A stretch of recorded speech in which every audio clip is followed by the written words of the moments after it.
We got 37 minutes. It's plenty for this part. Hi guys, Matt Lemke here with Your Gamer Goggles, and we're at Origins Game Fair still. This time we're at the Obscur Reference booth, and we're going to talk about Overlords of Infamy.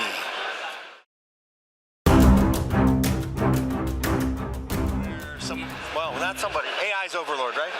No, there's 11 different evil overlords that you could play as. You are an evil overlord in this game, and you're trying to make everyone as miserable as possible.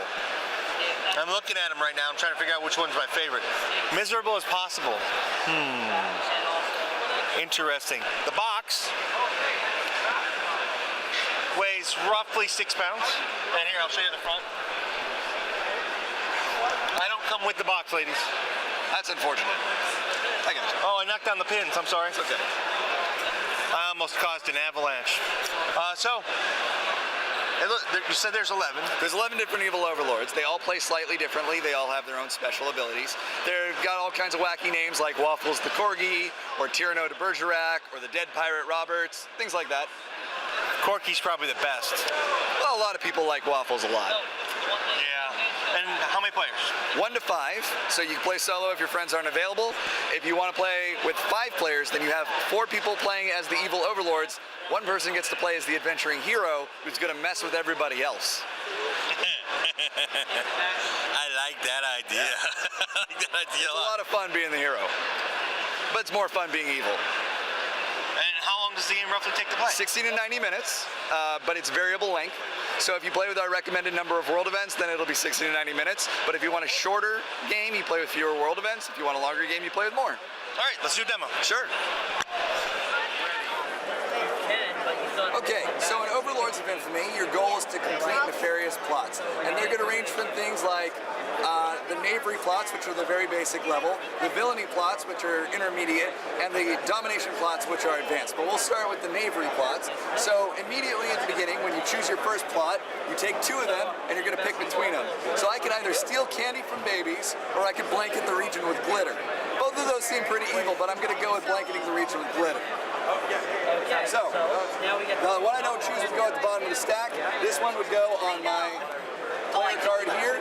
Well, face down so nobody sees it, but it has a certain number of resources that I need to collect in order to complete this plot. And if I have all of those resources during the action phase of my turn, I get to immediately read what I've done in my best evil overlord voice. So let's look at a turn. At the beginning of every turn, the world tension tracker is checked. This is called the hero phase. If during the previous player's turn, the world tension landed on or passed the 3, 6, or 9, then you get to roll the die and move the adventuring hero, who's going to wander around and murder lackeys and liberate the land that you've rightfully exploited. So, nice guy. When it gets to 10, a world event will happen. These could be good, they could be bad, they could do nothing at all, but it also works as a timer of the game. In this case, Lackey Appreciation Day. So all overlords immediately recall their lackeys. This was a really good one for us, but there are some really mean ones in there as well. This would now be placed here to be considered a timer for the game. In a normal 4-player game, you go through 10 world events. There's 77 world events, which means you can go through the game 7.5 times without repeating one, if you wanted to.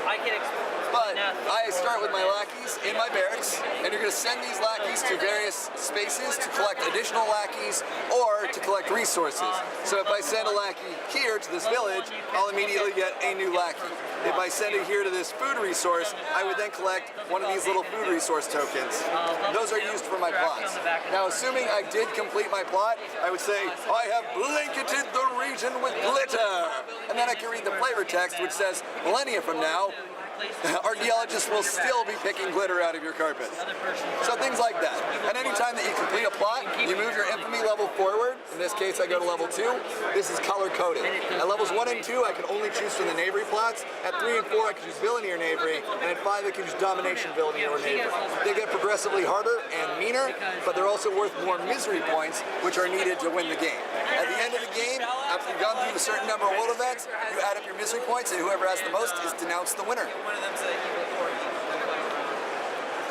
That's pretty simple. Yeah, it's relatively simple. There's a lot of things that you can do, but not a lot that you will do each turn, so it's very easy to learn.